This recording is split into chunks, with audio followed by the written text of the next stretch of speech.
The dining room smelled of roast and polished wood, the same scent that haunted her childhood nights. Lynn walked in, heels soft against marble floors. Her father stood by the bar, glass already half full. "You're late," he said, though she was. He always said it, out of habit, out of control. Her brothers were already there, laughing too loudly. Kong raised his glass, eyes glinting with smug charm. "Nice suit, little sister, trying to look important." She smiled without warmth, taking a seat opposite him.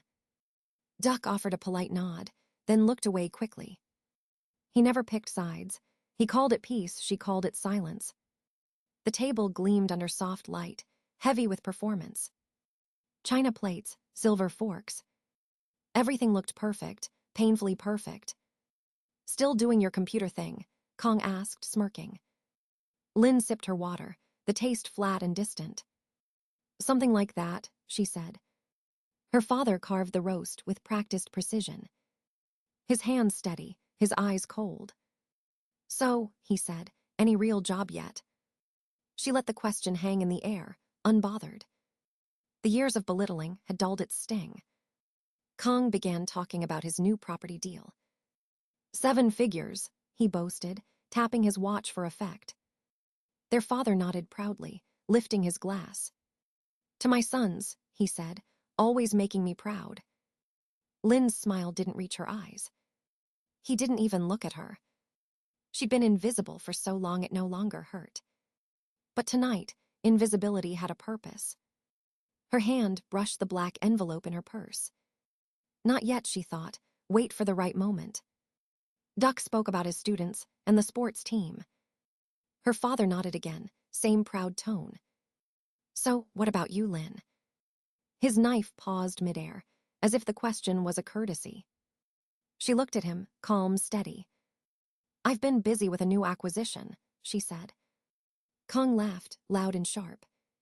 "What, you bought a new laptop?" Her lips curved slightly, no reply. Her father poured himself another drink. Pride for his sons, silence for his daughter. The same script played again. She remembered that night 3 years ago, when she showed them her prototype, when they dismissed it as a hobby, when her father toasted his successful boys. That night, something inside her broke and rebuilt. Now, watching them laugh, she felt only clarity. Every insult had become fuel. Every silence, a lesson. Kong clinked his glass against her untouched one. "To family," he said, mocking and hollow. Lynn lifted her glass, eyes unreadable. "To family," she echoed softly. The words tasted like ash. Under the table, her fingers traced the edge of the envelope. Soon, she thought. Let them enjoy the illusion a little longer. The storm had already entered the house. They just hadn't noticed the thunder yet. Lynn placed her napkin beside the plate. Her heart was steady, her face unreadable. "I brought something for you, Dad," she said quietly. Her father glanced up, half distracted by his glass. "What's this?" he asked as she set down the envelope. "A gift," she replied, her tone almost gentle. The black envelope lay between the silver forks. It looked small, harmless, like any other letter. But Lynn knew it carried the weight of years. Kong leaned closer, amused. "Secret inheritance or resignation," he joked. Lynn said nothing. Her father opened it with a sigh, tearing the seal. Paper rustled. His eyes moved across the first page. The color drained from his face. His hand trembled as he turned to the second sheet. This can't be right," he whispered. Kong frowned, reaching for the papers. "What is it, Dad?" Lynn's voice was calm, almost soft. "It's what it looks like. Novalern has completed the acquisition." Her father's lips parted, searching for words. "Acquisition of what?" "Mincor," she said, meeting his stare. Silence fell heavy as stone. The room froze around the sound of the clock. Kong's face twisted in disbelief. "You bought Dad's company." "Not his," Lynn said evenly. "His employer." He hadn't owned it for years. Not since he sold his shares, to cover Kong's failed venture. Duck's fork slipped from his hand, clattering against china. Her father's voice cracked, unfamiliar. You did this. Lin nodded once. I did what you said I couldn't. He rose abruptly, the chair scraping the floor. You think you can run a corporation like Min Corp? I already do, she answered. Her voice didn't rise. It didn't need to. My company has outperformed yours for 6 quarters straight. Kong's laugh was sharp and nervous. Maybe we can work together. Family synergy, right? There's nothing to discuss, Lin replied. I'm informing you, not asking permission. Her father slammed his palm on the table. You've humiliated this family. No, Lin said. I've ended the humiliation. She pulled out her phone, scrolling through messages. Here, the email you sent my professor. Telling him not to waste resources on my ridiculous project. Her father's jaw locked. She turned the screen toward Kong. And your messages to investors, warning them I was emotional. Kong's smirk vanished. Duck looked between them, guilt in his eyes. I didn't know, he said weakly. You knew enough to stay silent, Lin replied. Her father gripped the edge of the table, voice shaking. You did this for revenge. I did this for freedom. The room pulsed with the echo of her words. Years of silence collapsed into a single truth. She straightened, collected, final. From now on, respect is the only language I answer to. She turned toward the door. Behind her, their world began to fall apart. 3 years earlier, the night she left still burned in her memory. The car was old, the road dark, the air heavy with shame. Lin had nothing except her laptop, a suitcase, and the echo of her father's words. You'll never make it on your own. Those words followed her into the small apartment she could barely afford. The walls were thin, the floor cold, the silence constant. Her bed was a second-hand futon that folded into a desk. She coded through the night, living on instant noodles and caffeine. Each morning, she stared at the whiteboard full of broken equations. Each evening, she rewrote the same code lines until her fingers ached. Every rejection email started the same way. Your idea lacks market validation. She saved them all in a folder labeled motivation. When the bus didn't come, she walked. When her computer crashed, she borrowed an old one from a friend. When her stomach hurt from hunger, she counted the hours until payday. She talked to herself more than to people. Her voice became the only sound she trusted. This will work, she would whisper over and over. Her first success came at 2:47 a.m. The algorithm finally adapted to a student's learning pattern. Her code stopped crashing. Her hands shook as she whispered, "It works." That night, she lit a single candle and a cupcake. "Happy prototype day," she said, smiling through tears. The next morning, her car refused to start. Repairs cost more than her rent. So she rode the bus, laptop balanced on her knees. 2 hours each way, coding through exhaustion. Every client paid just enough to survive, never enough to breathe. Her dream felt like a luxury she couldn't afford. Then came the meeting that changed everything. A teacher named and sat across from her in a small cafe. You really believe software can help children learn? She asked. I know it can, Lin said simply. She showed her the prototype, hands trembling with hope. For 17 minutes, the world disappeared into the screen. When it ended, silence filled the space between them. This was built for the kids everyone gives up on, Lin said quietly. Teacher hand nodded once. You have 8 weeks to prove it. 8 weeks turned into a breakthrough. The students improved. The data spoke louder than words. For the first time, someone believed in her work.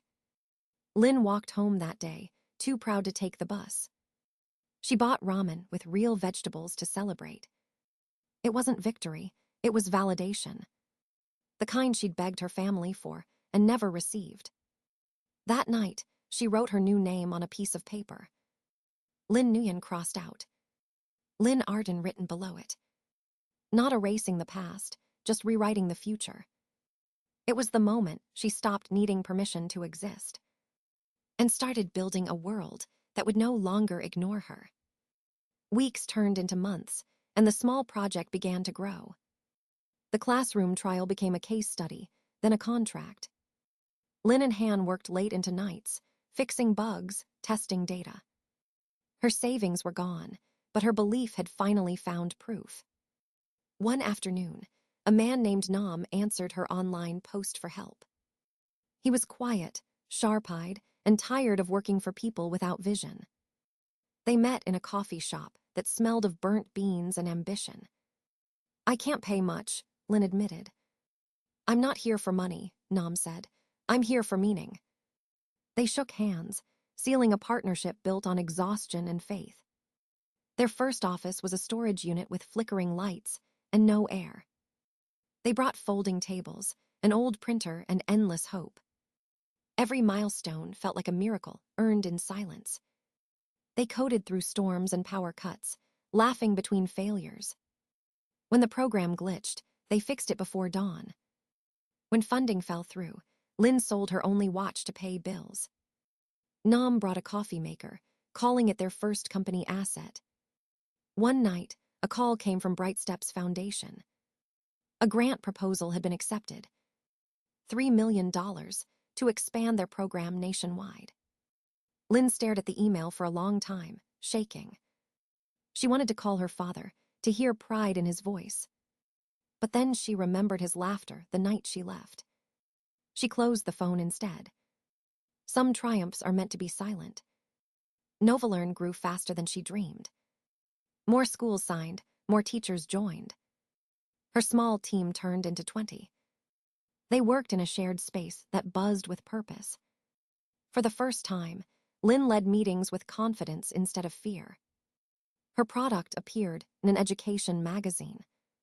Adaptive learning platform reinvents student engagement. Her photo sat beneath the headline, smiling but tired. At the same time, MinCore began to crumble. Old systems, outdated leadership, profits slipping away. Lynn read every public report, every drop in revenue. She saw opportunity where others saw decline. The irony didn't escape her. The empire that once ignored her was now vulnerable to her.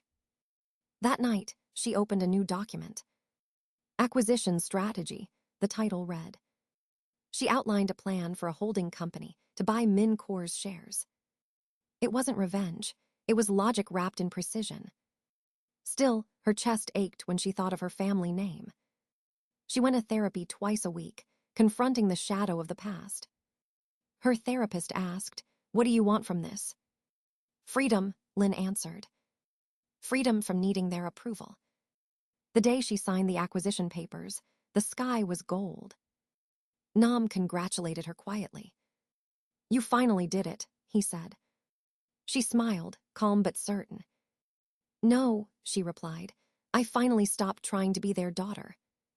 It was no longer about proving worth. It was about taking ownership of the life they never believed she could build. The room felt colder now, though no window was open. Her father's hands tightened around the edge of the table. "This is impossible," he said, voice trembling with disbelief. "You can't have the capital for something like this." "Novalern was valued at $180 million last quarter," Lynn said. Her tone was calm, as if she were reading weather reports. Her father's face turned pale, rage flickering behind his eyes. Kong leaned forward, his charm returning like a reflex. "Maybe we can work together, as a family." Lynn smiled faintly, the kind of smile that cuts deeper than words. "We stopped being a family when respect left this table." Duck looked down, his fork untouched, eyes full of regret. Her father forced a laugh that sounded like breaking glass. "I always knew you had potential, Lynn. I just wanted to guide you." "By calling my professors and investors behind my back?" she asked. His silence was confirmation enough. She took out her phone, scrolling through saved messages. "I kept everything," she said. "Every word you used to shrink me." The screen glowed between them like a confession. You told Professor Nguyen my project was a waste of funding. Her father flinched, but she continued. You told investors I was too emotional, too young, too naive. Kong's smirk faded into panic. You recorded us, he asked, voice cracking. I documented you, Lin corrected. I learned early that people only respect evidence. The weight of her words filled the air like thunder before rain. Duck finally spoke, his voice barely audible. I didn't know they went that far. You knew enough, she said softly. Silence is also a choice. Her father slammed his hand on the table, shaking the glasses. You've destroyed your family's name for your ego. No, she said. I rebuilt it without your permission. He stood, towering but unsteady. You think success erases where you came from. It redefines it, Lin answered. That's the difference. Kong's tone shifted again, desperate now. Let's talk partnership. Novalern and Min Core together. There is no together, she interrupted. I'm informing you, not inviting you. The words hit harder than any shout could. Her father's breath came uneven, rage and disbelief merging. You think power makes you right. No, Lin said quietly, but it finally makes me heard. She placed her napkin beside her plate, slow and deliberate. I came for closure, not approval. She pushed her chair back, the sound slicing through silence. If you want a future with me, it starts with respect, nothing less. She turned toward the door, heels echoing against the floor. No one spoke. No one dared to stop her. At the doorway, she paused once, not looking back. Mom would have been proud, she said softly. The door closed behind her with a quiet click. It sounded like freedom, finding its voice at last. 6 months passed like a quiet storm clearing the sky. The glass walls of Novalern glowed under the morning sun. Lin stood by the window, watching her team gather below. Laughter, ideas, and the hum of creation filled the air. Miss Lin, said a young woman, eyes bright with excitement. We increased engagement by 38% this week. Lin smiled, warmth softening the steel in her gaze. Show me, she said, walking toward the glowing screens. The software adapted in real time, guiding each learner differently. It was everything she had once dreamed alone in the dark. She no longer built for validation. She built for change. Her office was simple, full of light and quiet pride. On the wall hung a small embroidery framed in black wood. Build, don't break. A gift from Teacher Han, the first who believed in her. It reminded her that creation, not revenge, was her true victory. Her father had taken early retirement months ago. His farewell letter to the company never mentioned her name. Kong had called 17 times since then, each one ignored. His voice in the voicemails wavered between charm and desperation. Duck, however, had written a letter by hand. I should have spoken up, he wrote. I can't fix the past, but I want to understand who you are now. They met twice for coffee, awkward but honest. There was no grand forgiveness, only quiet beginnings. Healing, she learned, wasn't dramatic. It was slow, uneven, and beautifully ordinary. That evening, her house was full of soft light and laughter. She hosted a dinner with her small circle of real people. Nam, Han, her therapist Dr. La, and a few team members. Even Duck came, nervous but smiling. There was no formal dining table, just a round one in the kitchen. Wine glasses clinked gently, voices mingled like music. They talked about ideas, travel, mistakes, and small victories. No one needed to pretend to be perfect. When the night quieted, Duck lingered as others left. He looked out at the soft glow of the city lights. Do you think Dad will ever understand what he lost? He asked. Lin watched the headlights disappear down her street. That's not my responsibility anymore, she said. She poured 2 cups of tea, no champagne, no toast. Understanding isn't something you can demand. It's something people earn when they're ready. Duck nodded slowly, the tension in his shoulders easing. They sat in silence, not as enemies, not as siblings in competition. Just two people relearning how to exist without old wounds. Later, when the house was empty again, Lynn stepped outside. The night air was cool, filled with the scent of new beginnings. Her phone buzzed with a message from Nam. Board meeting prepped, transition complete. She typed back a single word, thanks. Then she looked up at the stars, quiet and steady.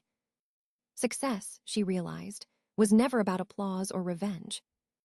It was the ability to breathe freely in her own life. For the first time, she felt truly, entirely free. Morning sunlight spilled across the quiet kitchen table. Lynn sat alone, a cup of tea cooling beside her hand. Emails waited, calls blinked unanswered, deadlines lined her calendar. But for once, she didn't rush to meet them. Outside, the street buzzed with the rhythm of ordinary life. She breathed in, slow and deep, no weight on her chest. Her reflection in the window no longer looked like defense. It looked like peace.